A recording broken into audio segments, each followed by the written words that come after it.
Ya. Bismillah. Assalamualaikum warahmatullahi wabarakatuh. Alhamdulillah hamdan katsiran thayyiban mubarakan fih kama yuhibbu rabbuna wa yarda. Asyhadu an la ilaha illallah wahdahu la syarika lah wa asyhadu anna Muhammadan abduhu wa rasuluh. Allahumma shalli ala Muhammad wa ala ali Muhammad. Ya, sekarang kita masuk pertemuan ke-8 ya. Terakhir untuk bulan ini ya, pekan depan kita balik lagi ke Kitabut Tauhid. Terakhir sampai pembahasan masih macam-macam hukum syariat ya, yaitu muharram.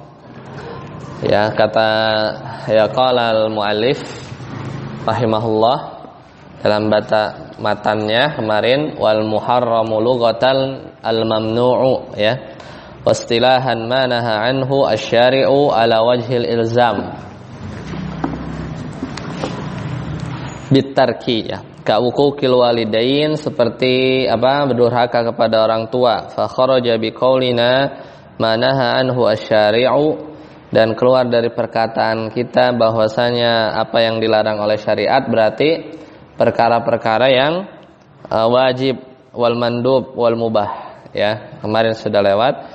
Wa kharaja biqaulina, dan keluar dari perkataan kita ala wajhil ilzami bitarki, yaitu al makruh.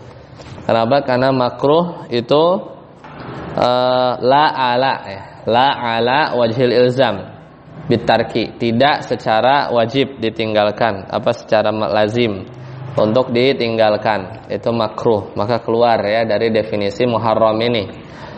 Wa yusamma, nama lain dari muharram adalah mahzuran dan mamnu'an ya, mamnu'an itu nama lainnya. Nah, kemarin ya qala syarih ya, kalau di sini karena pakai Syekh Al-Ghazi ya atau yang lain ya, mengambil faidah yang lain, kemarin sudah kita bahas sampai contoh-contohnya ya, yaitu nggak hanya uququl walidain saja, tapi zina ya, wa namimah, membunuh jiwa yang diharamkan oleh Allah kecuali dengan hak ya, wa uququl lidzina bin minas sibai wa mukhallabin minat thair ya, memakan binatang yang bertaring dan burung yang memiliki ini ya, cakar ya, sebenarnya kayak elang gitu ya, burung elang. Nah, atharuhu, nah sekarang kita lihat dampaknya yaitu al-muharramu yanzuru lahu min jihatain. Jadi perkara yang haram itu ya, dia dilihat dari dua sisi. Sisi pertama ini ngomongin perkara haram ya, yaitu min jihati tarki, dari sisi meninggalkannya ya. Jadi kan perkara haram ini kan harus kita tinggalkan kan, harus kita tinggalkan. Nah, dari sisi meninggalkan segala perkara yang haram ya, dari sisi meninggalkan perkara yang haram, maka ini ada dua jenis ya, Jadi kita berbicara perkara yang haram, maka kalau dari sisi meninggalkannya, dia enggak mengerjakan. Kita lagi ngomongin orang yang dia meninggalkan perkara yang haram. Kan ini lagi ngomongin haram kan? Kan kemungkinannya dua. Itu orang ngerjain keharaman atau orang itu meninggalkan. Nah, dari sisi orang yang meninggalkan, maka ini kebagi dua. Ya. Pertama, kismun yusabu alaihi fa'iluhu. Jadi di antara orang-orang yang terhadap perkara-perkara haram dia itu meninggalkannya, maka ada orang-orang yang diganjar pahala karena meninggalkan perkara yang haram. Syaratnya apa? Yaitu wa huwa at-tarku imtithalan lillah. Dia meninggalkan perkara yang haram dengan syarat apa? Imtithalan. Imtithalan itu ta'abbud. Ya, dia beribadah. imtisalan mengharap pahala lillahi wa ta'abudan lahu. Ya, wa ta'abudan lahu. Jadi ini kita masih menjelaskan ya, merinci tentang perkara yang haram. Ya, kata Syekh Ghazi di sini wal insanu yusabu ala tarkis sayyi'at. Ya. Manusia itu diberi pahala ketika meninggalkan kejelekan-kejelekan. Tapi bukan semata-mata meninggalkannya karena memang nggak ada peluang, nggak ada duit sehingga dia nggak zina misalnya gitu kan, nggak ada waktu karena dia sibuk, itu ya nggak dapat pahala ya. Yang dapat pahala itu ya ketika dia imtisalan au ta'abudan lillah. Ya. Jadi idza tarakaha lillahi ala wajhil karahah ya ala wajhil karahatilaha. Jadi ketika seorang itu meninggalkan perkara yang haram niatnya karena Allah, karena murni dia benci ya, karena benci terhadap keharaman tadi ya. Wal imtina'u minha wa kaffan nasi anha, dan dia mencegah dirinya dari melakukan keharaman dengan segala upaya dan menahan jiwanya, nafsunya dari mengerjakan keharaman tadi. Dalilnya itu di surat Al-Hujurat ya. Dalilnya itu di surat Al-Hujurat ayat ke-7 ya. Dalilnya surat Al-Hujurat ayat ke-7. Jadi ini model pertama.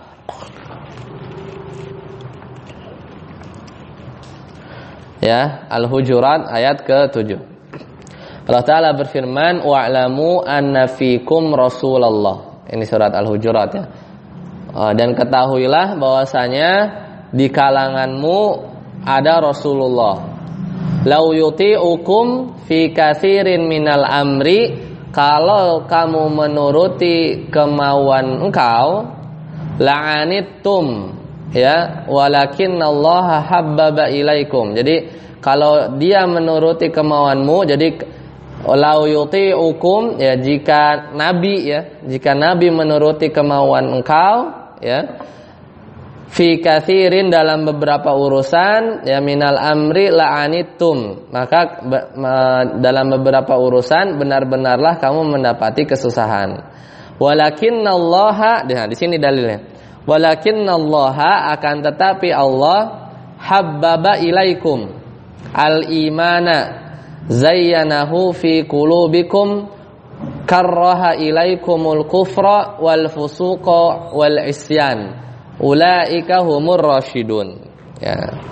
Jadi di dalilnya itu di bagian di ayat 7 itu enggak semuanya, itu di bagian akhir, yaitu akan tetapi Allah menjadikan kamu cinta kepada keimanan ya, wa zayyanahu fi qulubikum, dan menjadikan keimanan itu indah di hatimu.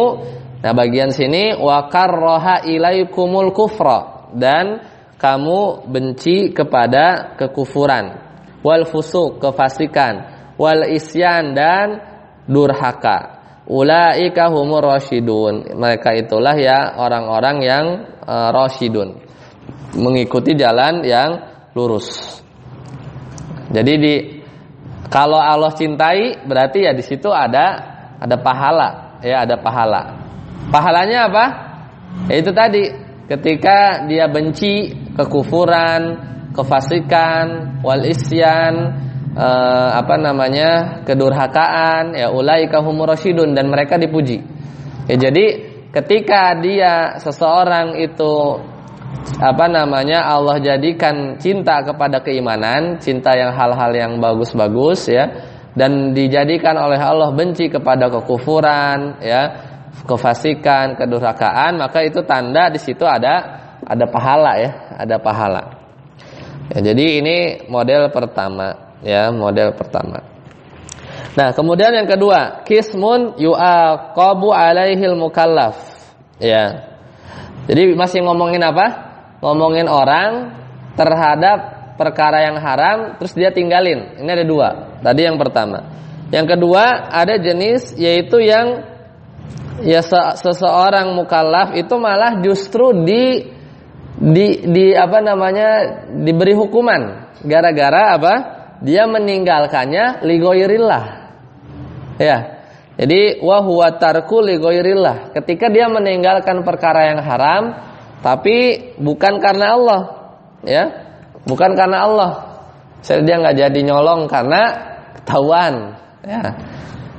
Bisa jadi dia diiqab, ya udah niat gitu kan. Ya atau dia enggak jadi misal contoh yang dia ditinggalkan karena takut dilihat orang, karena dilihat orang banyak, akhirnya dia nggak jadi berbuat kedurhakaan lah, misal nggak bisa contohin ya, gitu ya. Nah itu pokoknya dia nggak jadi melakukan perbuatan keharaman, ya. Di sini ada contohnya nggak ya? Nggak ada. Tapi dia bukan karena Allah, ya. Nah itu malah bisa jadi dihukum. Li'anna tarka fi'lun, karena meninggalkan sesuatu itu perbuatan, ya enggak? Meninggalkan sesuatu yang tadinya misalnya dia punya hasrat melakukan keburukan, dia enggak jadi, itu kan perbuatan. Nah, sedangkan meninggalkan itu perbuatan. Wa man fa'ala syai'an li ghairillahi, siapa orang yang berbuat, ya. Siapa orang yang berbuat li ghairillah, karena bukan karena Allah, ya niatnya, wa asyraka ma'ahu ghairahu uqubun, ya. Jadi dan dia memalingkan, ya, jadi dia punya niat lain, ya, tidak meninggalkan meninggalkan perkara yang haram karena orang lain, ya, maka diiqab, ya, bisa istilahnya mensekutukan Allah di dalam, ya, niat lah, ya.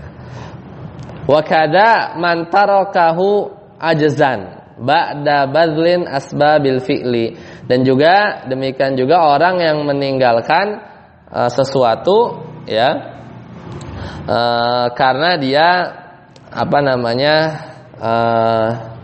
ajzan ini apa ya, coba cek dulu.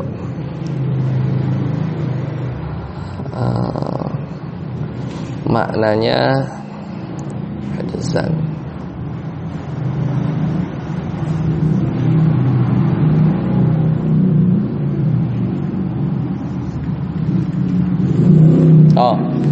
Wa kadza, dan demikian juga man tarakahu ajzan. Ya, jadi sama juga hukumnya ketika ada orang yang meninggalkan sesuatu keharaman karena enggak mampu, karena tidak mampu, ba'da badri asbabil fi'li, setelah dia telah melakukan sebab-sebab yang banyak untuk melakukan perbuatan keharaman tersebut. Dia udah nyiapin misalnya samurai, misalnya begal gitu ya, begal. Dia udah nyiapin motor gitu kan, udah koordinasi sama maling yang lain, kemudian dia kejar, ya, dapat motor yang mau dibegal, motor Ninja 250, kagak kekejar. Ya, dia pakai Supra atau Beat, nggak jadi begal motor Ninja, karena dia udah melakukan sebab-sebab. Ya, dia udah ngasih strategi, dia udah ngincer, dia udah ngikutin, tapi pas eksekusi meleset, kabur yang mau dibegal. Nah itu dapat pahala nggak jadi ngebegal? Nggak dapat, malah tetap hukum, ya, dapat iqab, ya, dapat dia udah punya niat ya. Kalau kita pembahasannya di bab niat, ya, dia udah tercatat itu, karena dia gagalnya itu bukan karena Allah, karena ajzan, karena nggak mampu, ya, karena gagal. Dosa tetap tercatat, cuman nggak sebesar kalau dia berhasil ngebegal itu motor, dia dosanya nambah, ya kan? Dengan, ya, itu makanya di situ ada dua model, ya. Jadi nggak jadi begal, ya, tapi udah nyiapin, udah ngejegat, udah ngikutin dari jam berapa gitu kan, udah ngasah samurai misalnya kan, atau yang lain gitu. Nah, itu udah ba'da badli asbabil fi'li, sudah melakukan sebab-sebab yang wasilah untuk mengerjakan keburukan tadi. Ya, selesai. Kemudian ada yang ketiga. Dikiranya cuma 2. Masih yang tentang meninggalkan keburukan. Kondisi yang ketiga, qismun la yusabu alaih wa la yu'aqab. Ya. Ada perkaranya kadang orang meninggalkan satu keharaman itu, ya, dia nggak dikasih pahala juga, nggak dihukum juga, ya. Yaitu apa? wa huwa tarkun man lam man lam yakhtir bibalihi fi'lil muharram bal huwa bimanzilatin naimi wa tifli. Jadi ini yang ketiga ya. Tadi ada enggak ada? Oh ini ada. Kebayang ya tadi ya. Jadi kita ngomongin haram. Haram itu kan ada dua, bisa dikerjain, bisa ditinggalin. Nah, yang ninggalin perkara yang haram ini ada tiga modelnya. Yang dapat pahala, yang malah tetap dapat dosa, yang satu lagi enggak dapat pahala, enggak dapat dosa. Yaitu apa? Seperti orang yang tidur dan anak kecil. Ya. Orang tidur. Ya, misalkan apa ya? Ya justru apa ya? Contohnya tuh yang ada bencana gitu, dia orang pada kabur atau kerusuhan ya, lagi sempet-sempetnya pada ngejarah gitu ya. Kan ada tuh kasus yang ya contoh itu. Lah dia orang lagi rame ya, di akhir ngejarah dia tidur gitu. Nggak jadi, kalau dia bangun ya bisa jadi juga nggak tahu juga ya. Pokoknya orang yang nggak sadar lah. Ya, jadi ya dia tidak terbayang untuk melakukan perkara yang muharram tadi.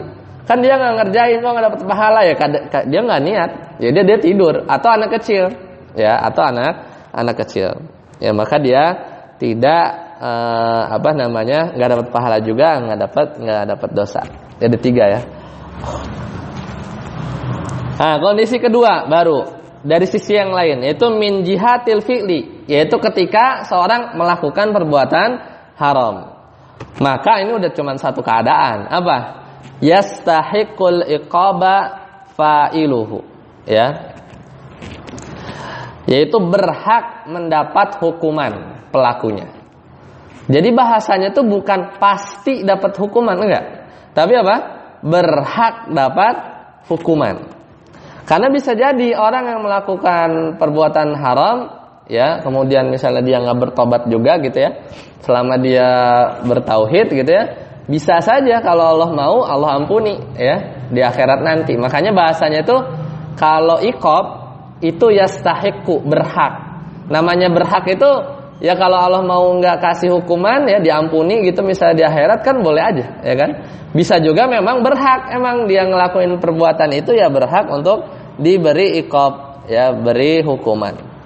Waqad yu'aqabu waqad ya'fullahu, ya kadang diiqab, diberi hukuman, kadang juga Allah bisa saja mengampuni ya orang yang melakukan keharaman tadi. Makanya bagus ya kalau istilahnya itu yastahiqul iqaba fa'iluhu, ya. Ahsan min ta'biri, lebih baik dari yu'aqabu fa'iluhu, ya. Kalau itu seolah-olah memastikan ya. Kalau kita nggak pakai yastahiqu yang langsung kita bilang misalnya yu'aqabu fa'iluhu, pelakunya itu dihukum.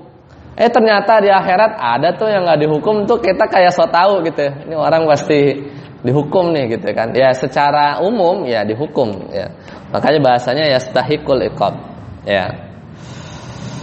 Ya wa yustasna min dzalika ma law wajada mani'an. Ya jadi tapi dikecualikan bagi orang-orang ya yang dikecualikan mendapat hukuman itu semisal orang yang bodoh ya, dia enggak tahu ternyata itu perkara haram ya.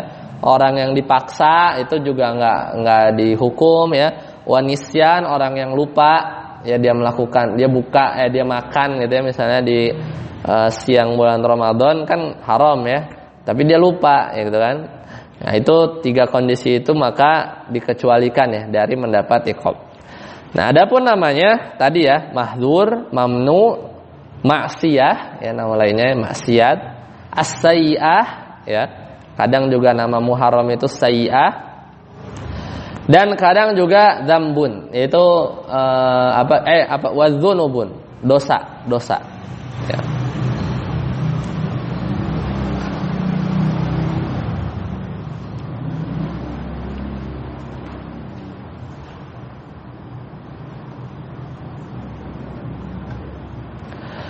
Nah, kadang ya wamin asma'ihi ya, terkadang perkara-perkara yang haram ini dinamakan makruh. Ya. Nah, ini jadi ini tambahan catatan ya. Ini nanti setelah ini kita bahas makruh, tapi kadangkala ya dalam menyebutkan perkara-perkara haram itu juga selain tadi nama-nama tadi ya, mahzur, mamnu, maksiat, as-sayyi'ah, itu kadangkala ya dinamakan makruh ya. Contohnya di surat Al-Isra ya. Biar kasih contoh, kadang perkara yang haram itu disebutnya makruh juga gitu ya. Surat Al-Isra ayat 38 ya. Dalilnya Al-Isra ayat 38. Jadi kan Allah Ta'ala berfirman ya di ayat 38 itu, kullu dzalika kana sayyi'uhu inda rabbika makruha. Gitu ya. Al-Isra ini surat berapa ya? 17 ya, sebelum Al-Kahfi ya. Ayat 38. Ya, ayat 38. Jadi Allah Ta'ala berfirman apa? Kullu dzalika kana sayyi'uhu inda rabbika makruha. Ya. Semua itu kata Allah, kullu dzalika kana sayyi'uhu, semuanya itu kejahatan. Inda rabbika, di sisi inda rabbika makruha, di sisi Allah itu amat dibenci. Nah, kalau kita lihat kan 38 kan semua itunya itu apa? Lihat aja ayat sebelumnya. Ya. Ayat sebelumnya ada banyak sih. Ayat dari ayat 36, ya. Ayat 36, wala taqfu ma laisa laka bihi ilm. Janganlah kamu mengikuti apa yang kamu tidak punya pengetahuan tentangnya. Satu tuh ya. Kemudian ayat 37-nya, wala tamshi fil ardi maraha. Janganlah kamu berjalan di muka bumi ini dengan sombong, ya. Nah, itu dua perkara lah. Ayat 36 itu apa? Berbicara tanpa ilmu. Ayat ke-37 itu ya dia hidup ya berjalan di muka bumi maroha, dia dalam keadaan sombong. Berbicara tanpa ilmu dan sombong itu makruh apa haram? Hah? Haram. Iya. Tapi Allah sebutkan di ayat 38, kullu dzalika kana sayyi'uhu inda rabbika makruha. Jadi di Al-Qur'an tuh kadang nyebut perkara yang haram itu dengan istilah apa? Makruh. Ya, dengan istilah makruh. Dan ini sejalan ya, seperti yang dilakukan oleh para salafus saleh terdahulu ya, semisal Imam Ahmad ya. Kadang ya, jadi makanya hati-hati kalau kita nggak tahu istilah ini, pas kita baca di buku-buku apa, misalnya buku apa dikatakanlah Imam Ahmad lah, di tulisan-tulisan beliau, kadang wa itlaqul makruhi alal muharram, kadangkala kalau para salaf terdahulu itu keluar istilah makruh di tulisan-tulisan mereka, itu maksudnya muharram ya. Maksudnya itu adalah haram ya. Jadi kadang-kala seperti itu. Kadang dimutlakan istilah makruh itu untuk menyebut perkara-perkara yang muharram.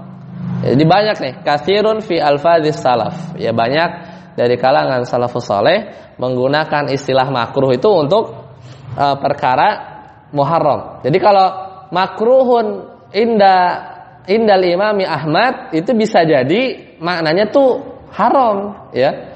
Jangan pas kita zaman sekarang terus dia bawa-bawa, oh Imam Ahmad nih bilangnya makruh kok, padahal makruh versi beliau itu haram. Contohnya perkataan Imam Ahmad. Kata Imam Ahmad rahimahullah,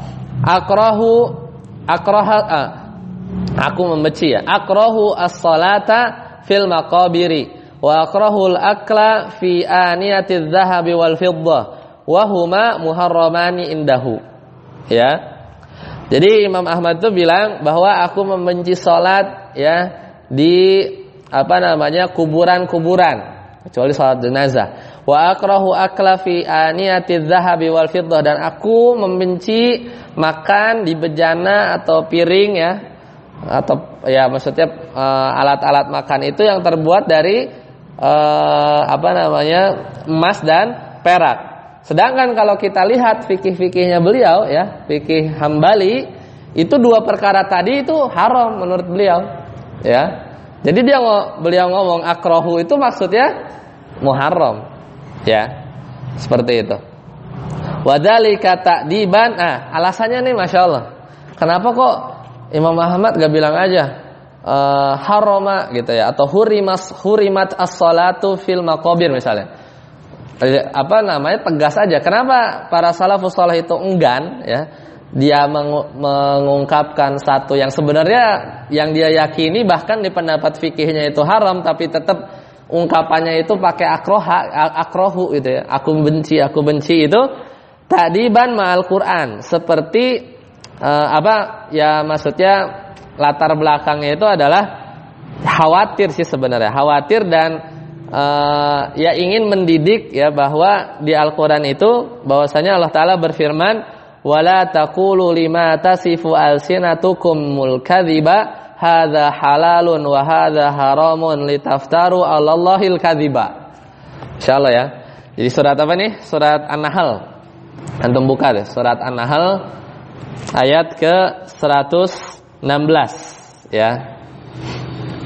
Ini alasan kenapa para salafus saleh itu enggak mau tegas ya ngomong bahwa ya haram atau ini gitu ya. Padahal itu sekelas mereka kan mujtahid yang tidak diragukan lagi ke ilmuannya. Nah, surat An-Nahl ayat 116. Allah Ta'ala berfirman, wala taqulu, dan janganlah kamu ngomong ya, lima tasifu alsinatukum ya, berbicara terhadap apa yang kamu sebut-sebutkan oleh lisanmu, al-kadhiba, secara dusta. Hadza halalun, ini halal, wa hadza haramun, ini haram ya. Litaftaru 'alallahil kadhiba, untuk membuat-buat kebohongan ya, tentang Allah atau terhadap Allah. Innal ladzina yaftaruna 'alallah, sesungguhnya ya orang-orang yang bikin kedustaan terhadap Allah, la yuflihun, tidaklah beruntung. Kalau di Al-Qur'an la yuflihun itu biasanya maksudnya itu neraka saudara. Ya, enggak beruntung itu kan orang yang masuk neraka. Ya, la yuflihun. Jadi hati-hati poinnya. Jadi sekelas Imam Ahmad tuh enggak mau ngomong ini haram, takutnya ternyata gitu ya. Ya Allah alam, meskipun itu setelah hasil istihad beliau ya dengan dalil-dalil yang banyak ya, bahwa ya memang benar bisa jadi perkaranya itu haram, cuman nggak mau ngomong ini halal ini haram, tapi bedain sama zaman sekarang gitu kan, gampang banget ini halal ya ini haram gitu. Kalau paling aman apa? Ya, ini juga bisa dipraktekin sih. Misalnya kita tergantung orang yang lagi diajak omong ya, apa sih hukumnya ini, saya nggak suka gitu. Padahal ya gitu, saya nggak suka tuh maksudnya ya itu bagi saya itu haram gitu kan, bisa aja kan, kita nggak enak ngomong itu haram tuh gitu ya, nggak taunya makruh gitu kan, jadinya gimana gitu ya. Ya itulah kehati-hatian para ulama, bahkan sekelas Al-Imam Ahmad itu ngomong haram saja tidak jelas gitu ya, tidak secara jelas ya, karena tak khawatir ya terhadap ya, kalau bisa kita bilang haram tahu makruh kan kita jadinya apa? Ya mendustakan kan, ya mendustakan atas nama Allah gitu kan, hal yang sebenarnya makruh ya di sisi Allah bisa saja gitu. Wallahu alam. Itu bisa tuh dicoba tuh ya, misalnya kita sungkan gitu ya, tapi kalau ya tergantung orang lah. Kalau kita bilang oh ini haram gitu, tapi kalau kita nggak tahu ya, masih mempelajari ini kayak kripto nih ya, Bitcoin itu perkara-perkara yang ada juga masih apa sih itu gitu, masih belum ngeh gitu ya. Ada yang bilang haram, ada yang ya saya nggak main lah gitu. Saya belum ngerti gitu misalnya. Ya kita nggak tahu ya, masih cari gitu ya, hati-hati aja. Kadang bisa jadi tahun ini fatwanya haram, besok nih 2 tahun lagi gitu, oh ternyata itu komoditas misalnya bisa dijual beli atau yang lain. Wallahu alam, Anda masih cari-cari juga tuh perkara, apalagi yang kontemporer ya. Wallahu alam. Ya, selesai pembahasan haram. Sekarang ke makruh, silakan. Siapa baca? Ustaz Reza, silakan. Matanya mana? Wal makruhu lughatan, silakan. Wal makruhu lughatan. Mubghad. Istilahan ma naha anhu asyari'u fa'il. La ala wajhil ilzam bitarki kal akhdhi bisyimali wal ya, makruh secara bahasa artinya al-mubghad, yang dibenci. 15 menit lagi tuh ya, kalau udah ada al-mulasin ya, ada muratal. Wastilahan, secara istilah itu apa-apa yang dilarang oleh syariat, la ala wajhil ilzami bitarki, tidak secara wajib gitu ya untuk meninggalkannya. Contohnya apa? Perkara yang makruh kal akhdhi bisyimali wal i'ta'i biha, mengambil pakai tangan kiri dan ngasih pakai tangan kiri, itu perkara yang makruh tuh ya. Kan pakai tangan kanan gitu kalau yang bagus. Selanjut Ustaz Reza, wa kharaja bi qawlina anaha anhu asyadu al-wajibu wal mandubu wal mubah. Ya, coba tarjim apa? Keluar dari perkataan kita apa yang dilarang dari syariat ini. Ya. Yang wajib, mandub dan mubah. Ya, karena wajib, mandub, mubah itu kan bukan perkara yang dilarang. Ya. Wajib, mandub itu diperintah, mubah itu enggak dilarang, enggak diperintah. Keluar jadinya. Lanjut, wa kharaja di qaulina la ala wajhil azami kita al-muharramu. Ya, keluar dari definisi itu perkara yang haram. Kenapa? Karena perkara yang haram itu ala wajhil ilzam. Kalau makruh la, ada la-nya. Ada la-nya, la ala wajhil ilzami bitarki. Wal makruh yusabu tarikuhu intisalan wala yu'aqabu ya, dikasih pahala orang yang meninggalkannya dengan catatan dia ta'abbud ya, dia niat beribadah dan tidak dihukum orang yang melakukannya. Nah, ini yang menarik tuh di situ, nggak dihukum gitu ya. Nanti kita lihat. Baik, itu udah jelas ya matanya. Kita coba lihat faidah yang lain, definisi ana rasa udah paham. Contoh yang lain lah. Contohnya tadi kan cuma ngasih tangan kiri, ngambil tangan kiri gitu ya.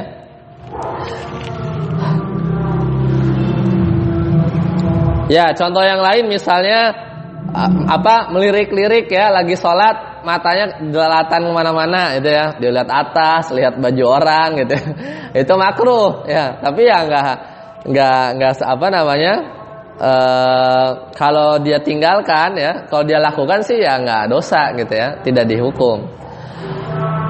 Nah, ini nggak ya, mungkin di mazhab lain beda gitu ya. Ini menurut mazhab penulis. Wastiqbalul kiblati halal istinja. Madhab kiblat kalau lagi BAB gitu ya, itu makruh. Kalau plong langsung sih sebenarnya, tapi kalau udah ada tembok sih enggak ya. Itu pembahasan lain. Kalau ada pembatas itu yang boleh. Yang enggak boleh itu dulu kan, kalau orang-orang Arab itu kan kalau BAB itu kan di lembah begitu kan. Di luar enggak ada pagar, enggak ada ketutup gini. Kalau ketutup sih ya aman ya. Wasyarbu ya, wasyurbu qaiman, minum sambil diri makruh gitu ya. Ya itu tadi, dan ngambil tangan kanan ya, tangan kiri ya, ngasih tangan kiri. Nah, sekarang dampaknya tadi kan dua, yaitu annahu yusabu ala tarki biniyati ta'abbud. Kalau ditinggalkan nih perkara yang makruh dengan niat ta'abbud, beribadah gitu ya, maka dia diberi pahala. Annahu la yu'aqabu ala fi'lihi, enggak dihukum orang yang melakukannya. Dan ini sama kayak perkara sunnah kemarin. Ada perkataannya Imam Syatibi, annal makruha, perkara yang makruh itu la yu'aqabu ala fi'lihi, enggak dihukum orang yang melakukan perkara yang makruh min haisul juz'i, dari ya jika melakukannya itu sebagian, ya, sebagian kecil. Amma min nihayatil kulli, ya. Adapun kalau kita ketemu orang hidupnya itu melakukan semua yang makruh-makruh, ya. Ya, kan enggak dihukum ini, tapi dia kerjain semua, ya. Maka fa innahu yakhudhu hukmul muharram, maka hukumnya haram lah, gitu ya. Jadi makruh itu enggak dihukum ngerjain yang makruh itu kalau sebagian kecil aja, gitu ya. Oh, ya kita kadang minum diri, gitu ya. Itu enggak dihukum, ya, enggak dikasih ini. Tapi kalau kita ketemu orang, karena kan biasanya makruh itu kan yang perkara-perkara yang ya kadang di beberapa perkara itu ya kita nggak perhatian lah. Jadi kita mengerjakan itu semuanya, gitu ya. Kita ketemu orang kayak gitu, maka itu bisa jadi dihukum orang tersebut. Dia sukanya ngerjain yang makruh-makruh terus, ya. Nah itu nggak boleh, ya. Itu tidak boleh. Lanjut, Satrendra. Ada. Wal mubahu, mubah sekarang. Wal mubahu lughatan al-mu'lan lan wal zunu, ya, wastilahan yata'allaqu bihi amrun wala nahyun bidzatihi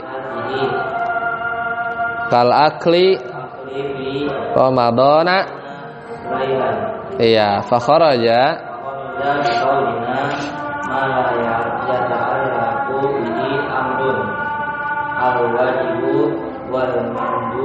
iya, wa kharaja nahyun, iya. Jadi mubah itu secara bahasa mu'lan, yang diumumkan, wal ma'dzunu fih, yang diizinkan. Mubah itu kan boleh, ya, yang diizinkan. Secara istilah itu adalah perkara yang tidak berkaitan dengan perintah dan juga tidak berkaitan dengan larangan, ya. Contohnya apa? Elizatihi, secara zatnya, ya, secara zatnya. Seperti makan di malam hari pada bulan Ramadan. Itu apa? Wajib enggak, haram enggak, makruh enggak, sunnah enggak? Makan jam 8 habis taraweh misalnya, gitu ya. Ya itu boleh, mubah hukumnya, ya. Mubah itu hukumnya, ya. Enggak berkaitan, enggak ada perintah, enggak ada larangan, ya. Enggak dilarang juga. Makanya keluar dari ma la yata'allaqu bihi amrun, perkara wajib dan mandub. Ya, keluar dari wala nahyun, perkara haram dan makruh. Ya. Saudara, silakan. Wa kharaja biqaulina. Hah? Enggak kelihatan. Ustaz Ade. Wa kharaja biqaulina li dzatihi, coba. Kharaja biqaulina li dzatihi. Ta'allaqa bihi amrun wasilatan murin bihi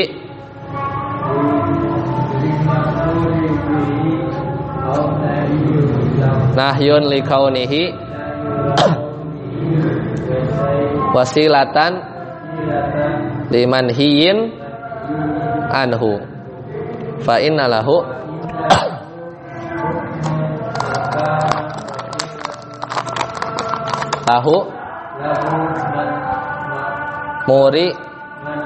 murin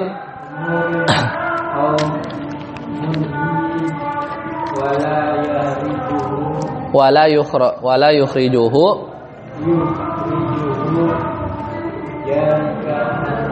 kaunihi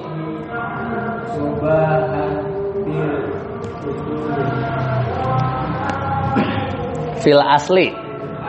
Kalau usul ada wawunya.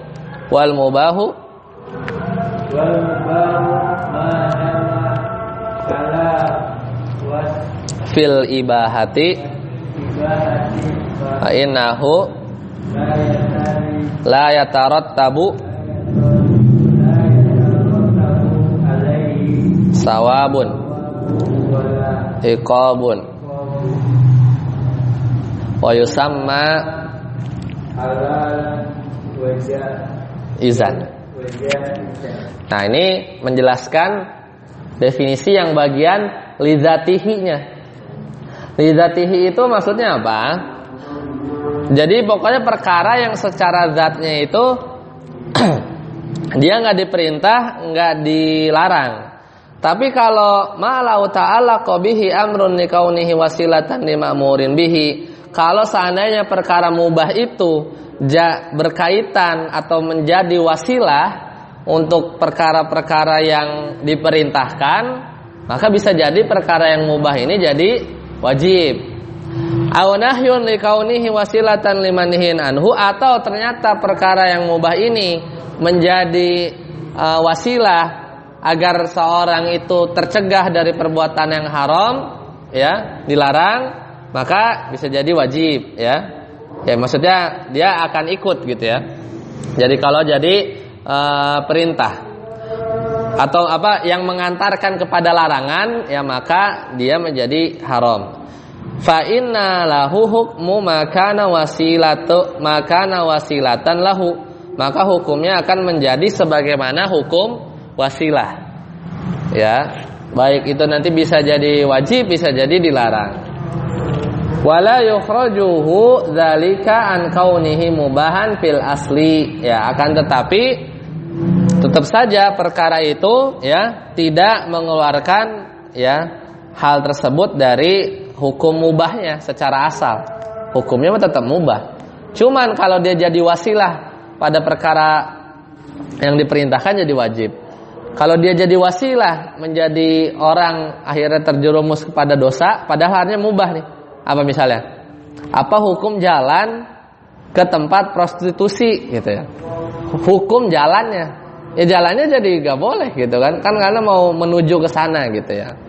Nah, kayak kurang lebih seperti itu. Tapi kalau secara zat ya, apa hukum jalan-jalan gitu ya? Mana aja gitu ya? Maka mubah ya, nggak tetap aja balik lagi secara asal. Wal mubahu madama ala wasfil ibahah. Adapun mubah selama itu sifatnya tetap mubah, ya nggak kayak tadi yang jadi wasilah. Ya kalau yang jadi wasilah maka hukumnya ngikutin ke arah mana, ya. Tapi kalau mubah madama ala wasfil ibahah, selama itu masih mubah, la yatarattabu alaihi thawab. Di situ nggak ada pahala wala iqab, nggak ada juga iqab. Nah, wa yusamma, nama lainnya adalah halal atau jais, ya. Silakan, sampai sini ada pertanyaan? Kayaknya dikit lagi azan. Silakan. Ya. Tadi perkara diharamkan itu kalau ada dua jenis. Pertama meninggalkan diganya pahala. Itu syaratnya harus menghargai ridho Allah dan kita harus benci. Harus apa? Yang kedua? Iya. Maksudnya di situ kalau sudah niat karena Allah pasti terkumpul dua itu sih sebenarnya. Iya. Tapi kalau misalnya dia belum bisa benci sama saya, tapi dia masih senang. Tapi dia iya di situ nggak ada unsur ininya ya, dia masih seneng ya. Benar, itu yang mana ya berarti ya? Sebentar, kalau di sini ya.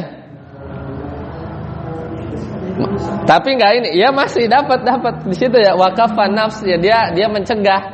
Dia mencegah jiwanya dari melakukan itu, masih dapat ya, karena nggak kejadian. Di situ ada effort kan, di situ ada usaha untuk agar dia nahan terus gitu kan, nggak melakukan perbuatan. Dapat. Allah alam.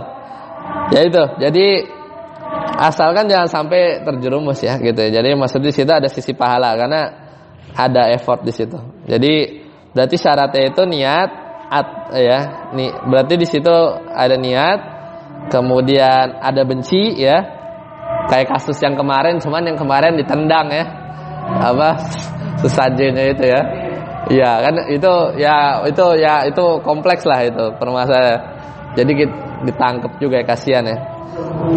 Hah? Iya.